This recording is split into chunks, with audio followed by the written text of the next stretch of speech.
Здравствуйте! В эфире программа «Тема дня». Сегодня гость в студии АТВ, глава делегации Европейского Союза в Молдове Янис Меджейс. Господин посол, добро пожаловать к нам в передачу и очень рада видеть вас у нас в студии. Добрый день. Господин посол, вы сегодня приехали с рабочим визитом в Камрад. Вы не первый раз посещаете автономию, да? В прошлом году, мне помнится, вы тоже приезжали, даже вы побывали в некоторых селах наших в Гагаузии.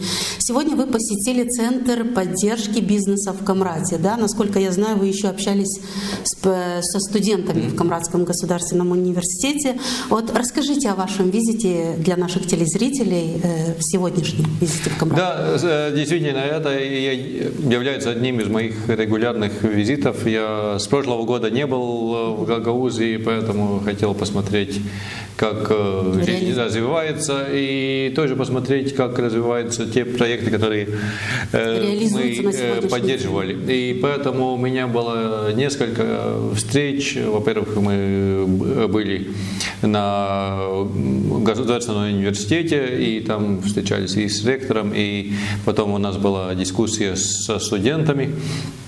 Это такой довольно регулярный формат, который я стараюсь поддерживать с молодежью и в школах, и в университетах по всей стране. И потом мы пообщались в бизнес-хабе с некоторыми и с представителями бизнес-хаба и с теми компаниями, которые пользуются их услугами.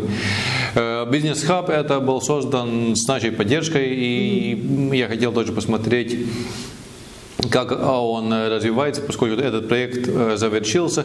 И я очень рад, что он успешно продолжает развиваться и без нашей поддержки, поскольку это думаю, самый лучший показатель того, что этот центр нужен предпринимателям, поскольку он уже сейчас способен работать с тем финансированием, которое они представляют, платные услуги предпринимателям. И это означает, что они делают такое дело, что предприниматели действительно заинтересованы в их услугах. И, конечно, пообщался с несколькими предпринимателями здесь, из Гагаузии, малым предприятиям, которые делают очень конкретные вещи. Просто понять, как у них развивается бизнес и насколько им могут помочь и хаб, и, может быть, Евросоюз через другие проекты. Что они рассказывают, что хорошего они взяли, и что делают они? Там были две предпринимательницы. Одна, которая выращивает микрозелень. Это очень интересное новое направление, то есть она сейчас пытается и немножко поменять то восприятие, как люди воспринимают зелень на своем столе. И другое производство – это производство спального белья, то есть опять-таки молдавского производства из импортной ткани, и которая продается по всей стране. И мы тоже смотрели, что мы можем посоветовать. Как прошла встреча со студентами? Какие вопросы задают? Что волнует молодежь сегодня? Знаете, была очень интересная встреча, и я очень рад, что не избегали и острых вопросов, поскольку, да, есть, конечно, у Гагаузии своя специфика и свои сложности в отношениях с Кишиневым. И мы обсуждали и то, как я вижу ситуацию и развитие отношений между Молдовой и Евросоюзом, как я вижу возможности Гагаузии в этих отношениях, и, конечно, то, как можно развиваться в диалоге с центральными властями. Так что вопросов было действительно много, поскольку это и университет, который занимается многим направлениям, поэтому были и вопросы экономического характера, и тоже сельскохозяйственного характера. Так что я надеюсь, что и тем студентам, которые обычно политикой не интересуются, было интересно и полезно эта встреча. Получили ответы, да? Сегодня очень много говорят о вступлении Молдовы в Евросоюз, но вы знаете наверняка, что в Гагаузии многие выступают против этого. Вот как объяснить нашим пенсионерам, нашим бабушкам, дедушкам в двух словах, что получат они от вступления Молдовы в ЕС? Вот в чем будет выгода и какие вот перспективы откроются для наших граждан? Ну, во-первых, давайте не будем лукавить, поскольку больше возможностей это будет для их детей и внуков. И я думаю, что это тоже немаловажно, поскольку нет такой бабушки, которая не желала самого лучшего для своего внука или внучки. И для молодежи действительно возможностей очень много. Это и возможности работы, это и возможности развития, и возможности учебы. И я сам считаю, что я живой пример того, какие возможности есть, поскольку когда я рос, у меня не было представления, что я мог бы один день представлять Европейский Союз. И такая возможность может быть и молодежи Республики Молдовы.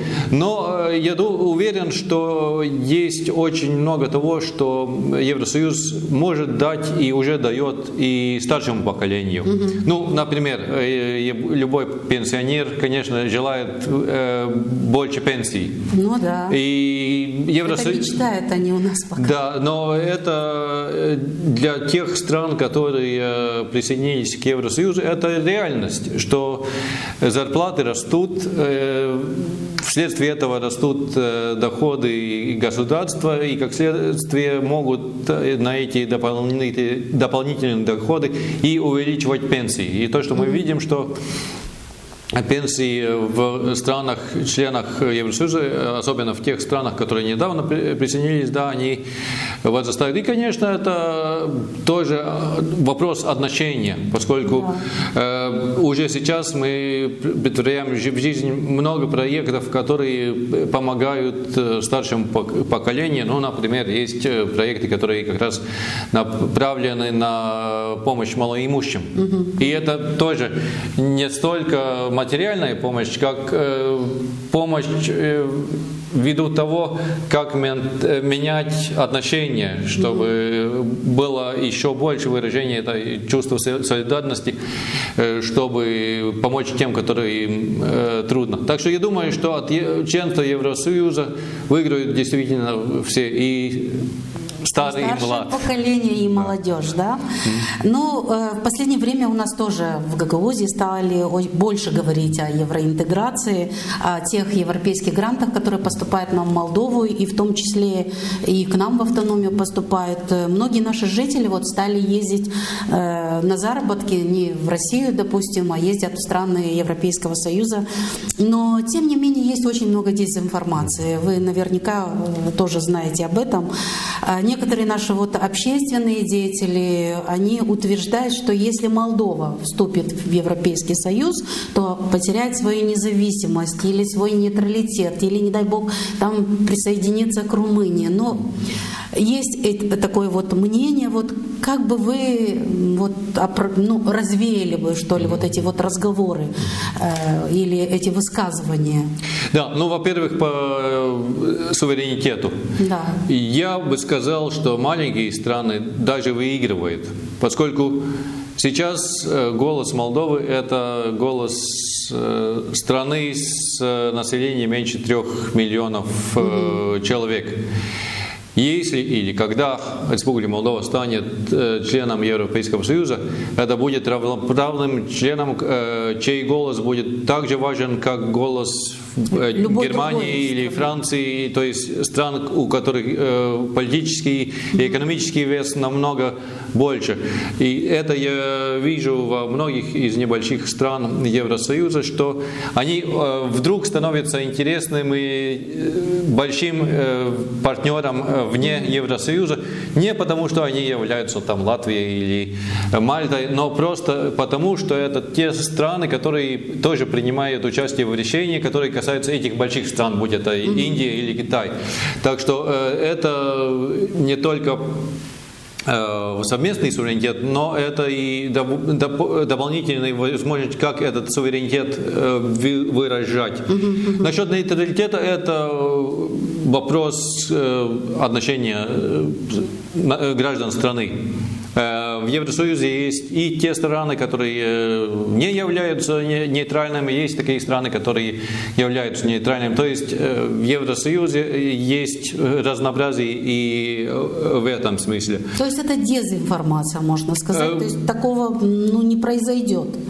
Какого? Ну вот, что у нас тут переживает, что там объединиться с Румынией, Молдовой или... Это опять-таки решение граждан Молдовы. Я, как посол Евросоюза, здесь представляю то направление, как развивать отношения между Европейским Союзом и Республикой Молдова как независимым государством. И сейчас наша работа на том направлении, что я надеюсь, чтобы страна стала полноправным членом Евросоюза. Так что да. Вот впервые за всю историю нашей страны, 1 июня прошлого года, лидеры более 50 стран приехали в Молдову на второй саммит Европейского политического сообщества. Вот наша маленькая Молдова стала сразу в центре внимания. Что в результате получила Республика Молдова после этого саммита? Да, я смотрю на это так, что вы только что говорили о дезинформации об Европейском Союзе. Есть и дезинформация о Молдове. Многие, наверное, представляют все-таки Молдову как страну где-то далеко, где, может быть, ничего интересного.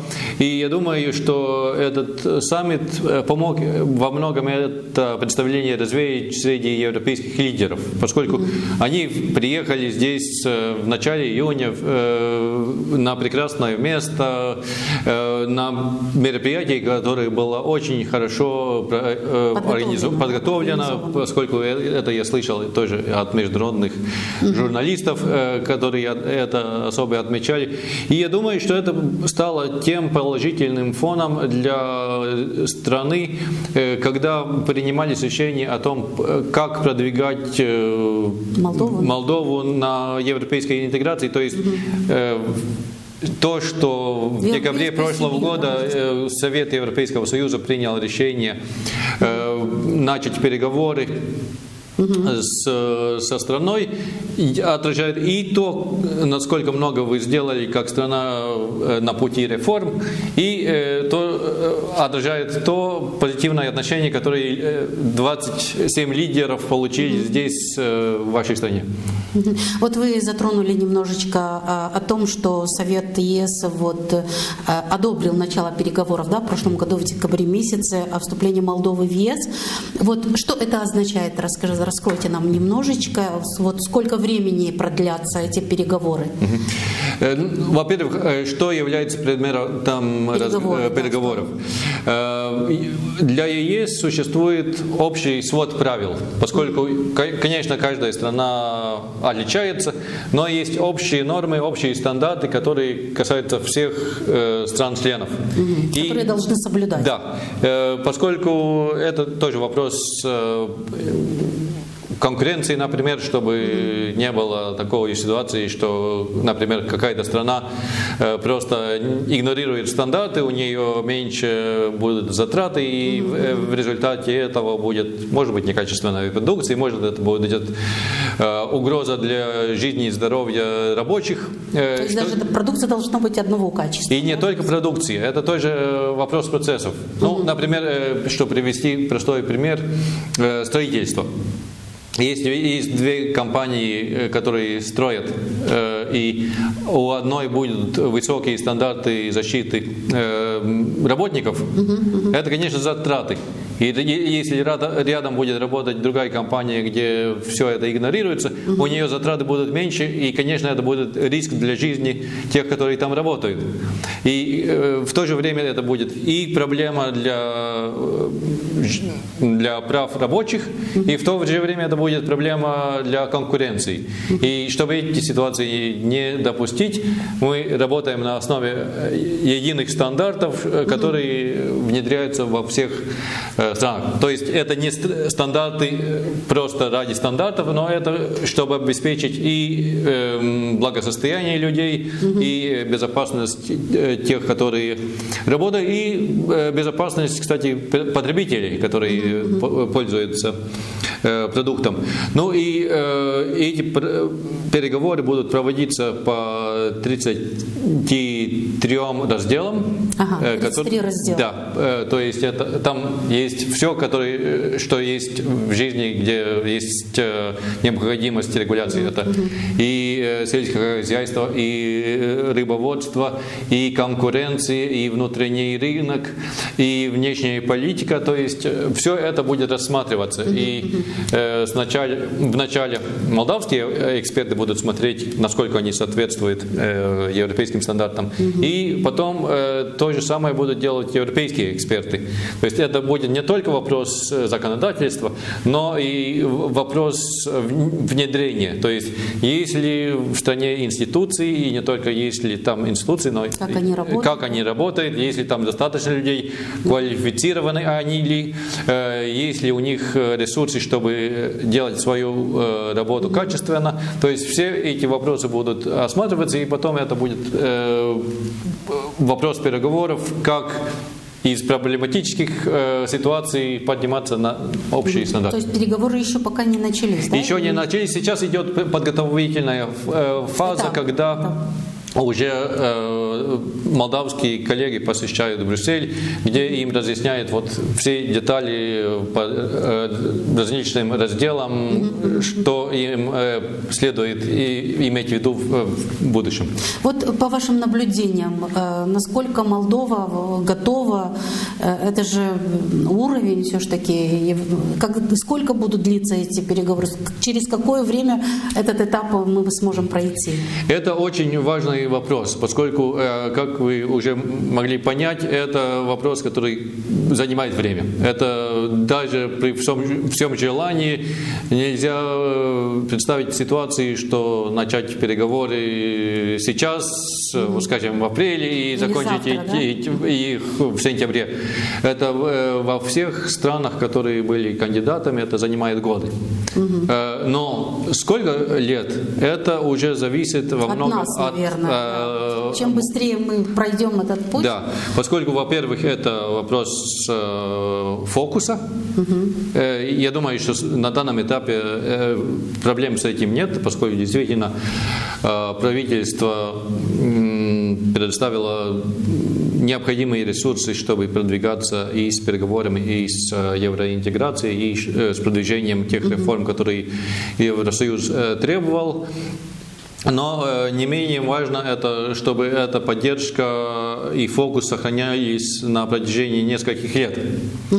Поскольку мы имели такие ситуации, когда переговоры начинаются, но потом политика меняется, и или страна теряет интерес, или нет больше единства в том, что нужно продвигаться. И, конечно, тогда переговоры могут начать буксовать. Поэтому с моей точки зрения важно то, что если это желание граждан Республики Молдова продвигаться на этом пути, то это и важно выразить на выборах, поддерживая те силы, которые готовы продолжить эти реформы и переговоры.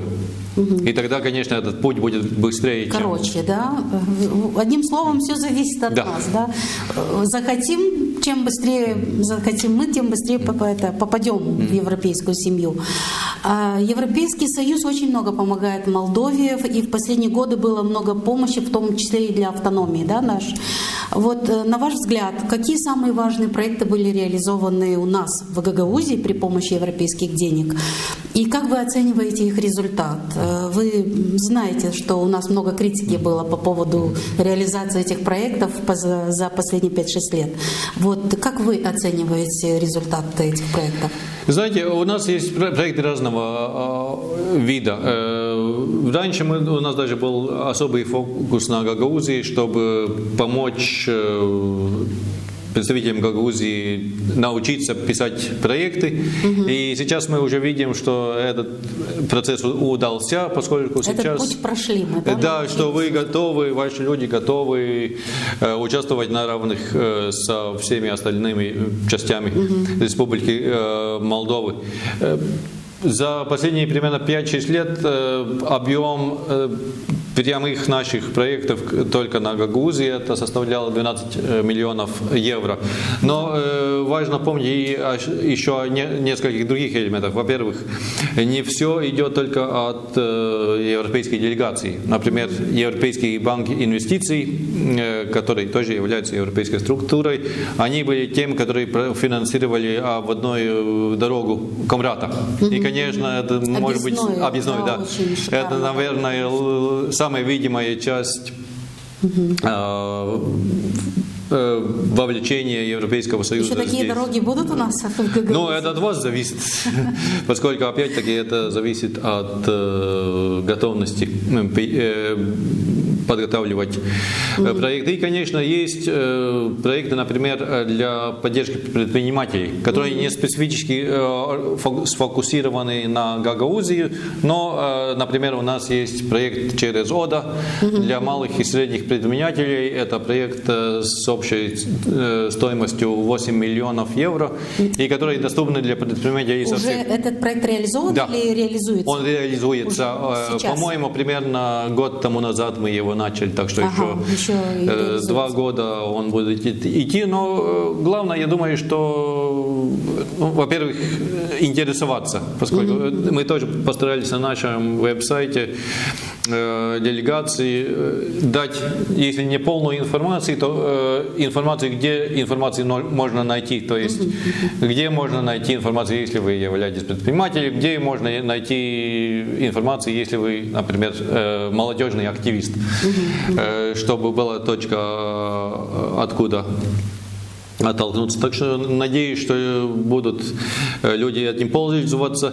Я знаю, было много дискуссий о том, будет ли Евросоюз внедрять проекты в Гагаузии, или стоит ли или стоит это делать ввиду того, что отличаются политические преференции. Для нас важно то, чтобы мы имели проекты во всех частях страны, и в то же время, чтобы наши проекты внедрялись в соответствии с нашими правилами. Поскольку то, что нам действительно важно, это то, чтобы не было попыток, скажем так, жульничать. Сказал по-простому, но честно реализовывать. Да, но это касается и нецелевого использования наших денег, это касается и конфликтов интересов. И, конечно, нас настораживают такие ситуации, когда, например, примары готовы принимать деньги очень туманного происхождения. Поскольку это тоже для меня, для нас, это тревожный сигнал, что если человек или институция не особенно брезгуют тем, откуда деньги идут, то высока вероятность того, что и наши деньги будут не использованы по назначению. Так будут у нас новые проекты? Я надеюсь, это опять в руках... У нас, да? Да. Все в наших руках. Да. Вы, наверное, следите за всеми событиями, которые происходят и у нас в Гагаузии. Да? Глава автономии и председатель Народного собрания стали нерукопожатными, можно так сказать, с официальными властями страны. С ними не считаются, как они говорят, с ними их никуда не приглашают, им руки не пожимают, даже если к нам приезжают сюда официальные лица Кишинева. Отношения между Гагаузией и Кишиневым напряженные. Да? Вы сказали, что и со студентами говорили на эту тему. Но здесь, наверное, нужно отметить, что напряженные эти отношения между политиками. Да?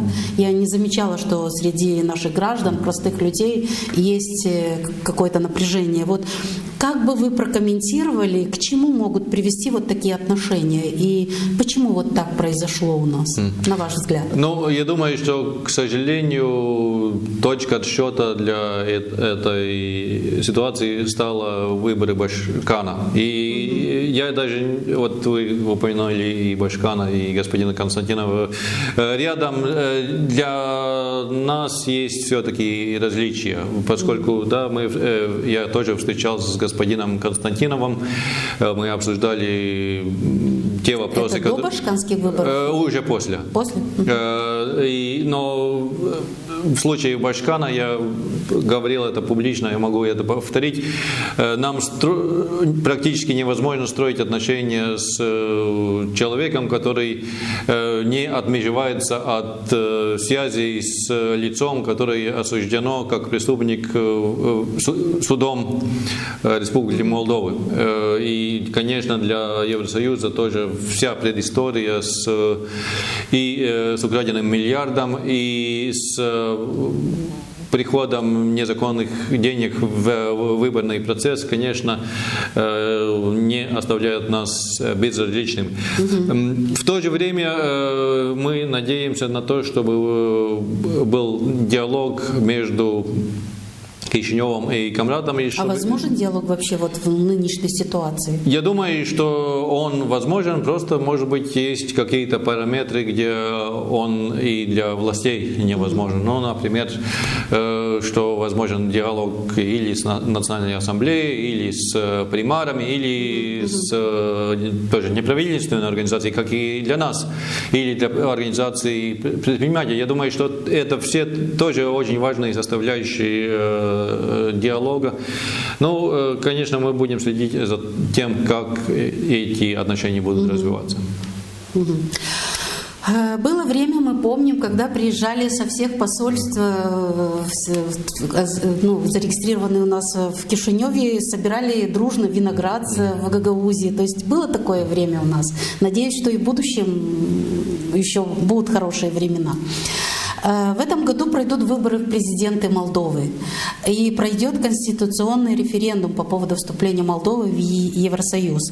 Вот скажите, есть смысл вот проводить такой референдум перед началом переговоров? Потому что я читала вот в социальных сетях, что после того, как завершатся, да, переговоры, еще раз нужно проводить референдум.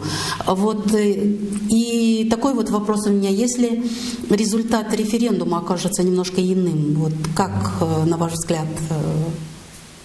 Иным, в смысле... Ну, все ожидают, что мы все проголосуют за вступление в ЕС, да? Наши граждане не должны высказаться. А вдруг что-то да, не так будет? Во-первых, по референдуму. Я понимаю логику организации референдума сейчас, поскольку есть разные мнения в стране.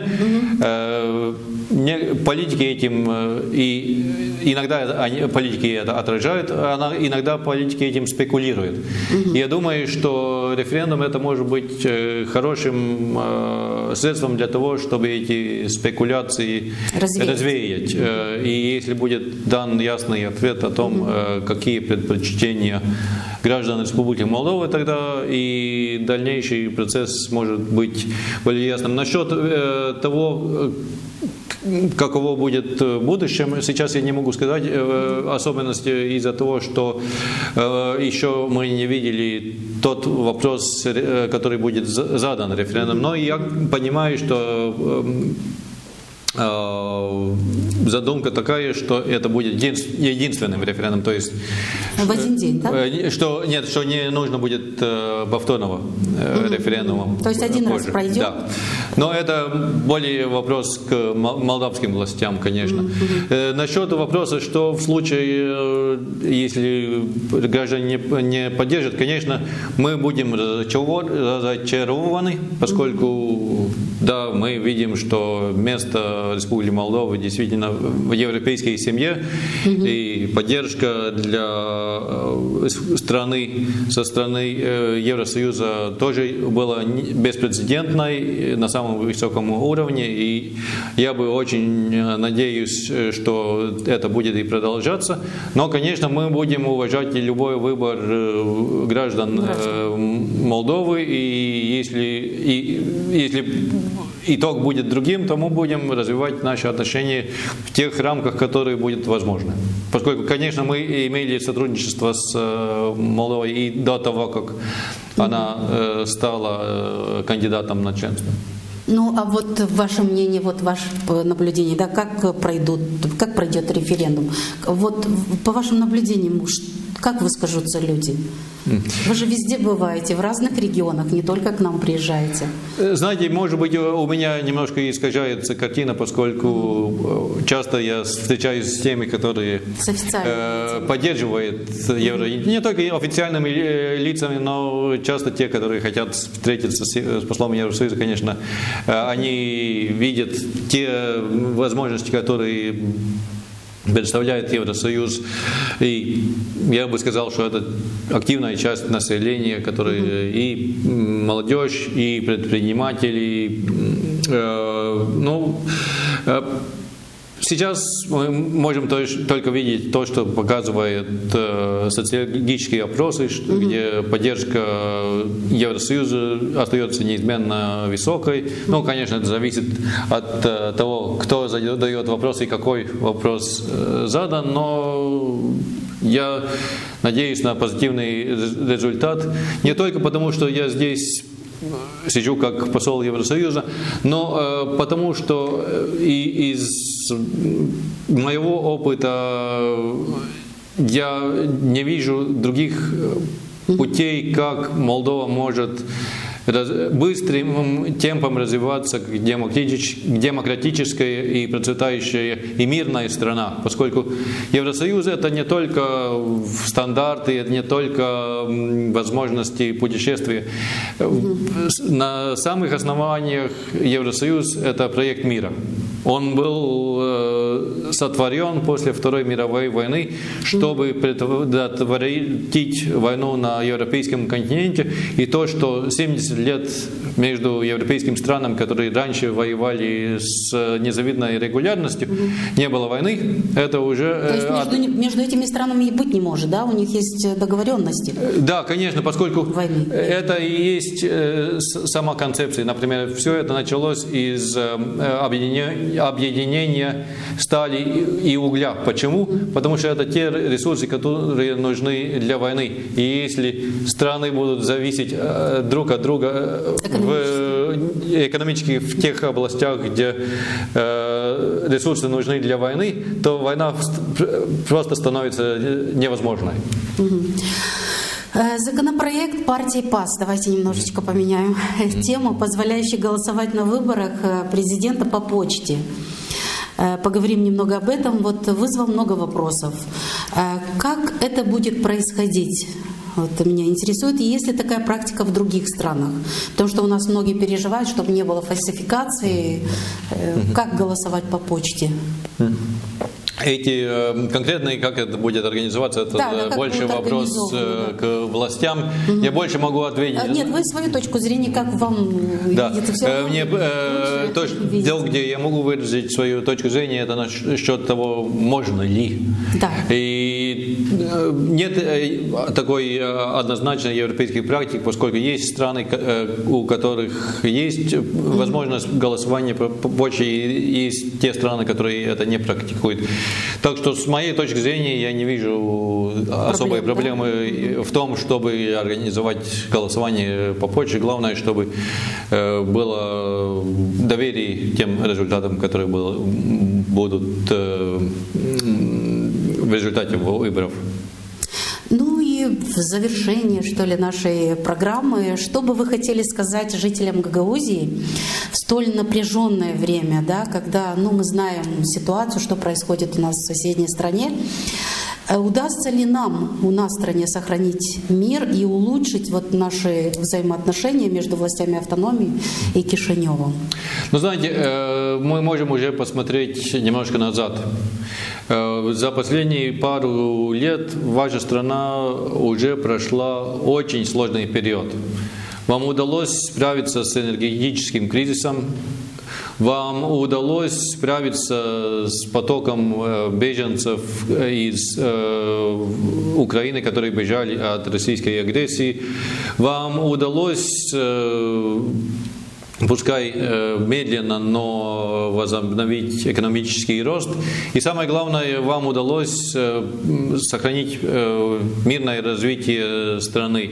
И если вам это удалось в это очень сложное время, я уверен, что вам удастся это и впредь. И, кстати, да, и Евросоюз, конечно, будет вместе с вами, как мы были за последние годы, поскольку, да, наша и помощь, о которой мы говорили, это не касается только Гагаузии, но тот объем помощи, который мы предоставляли, тоже был беспрецедентным. Это более 1 миллиарда евро с того времени, как Молдову затронул первый кризис. Так что мы будем работать вместе с вами, чтобы и рядом с нами, и рядом с вами, чтобы это мирное развитие продолжалось. Господин посол, я благодарю вас за участие в нашей программе. Напомню для наших телезрителей, что гостем нашей программы был глава делегации Европейского Союза в Молдове Янис Маджеикс. Еще раз огромное вам спасибо, что вы приехали в Камрад, побывали у нас в студии. Надеюсь, что не последний раз. Будете приезжать, приходите к нам. Думаю, что нашим телезрителям будет очень интересно услышать от вас ответы на некоторые вопросы, которые нас волнуют. Еще раз благодарю вас. Оставайтесь на канале АТВ. До встречи в эфире.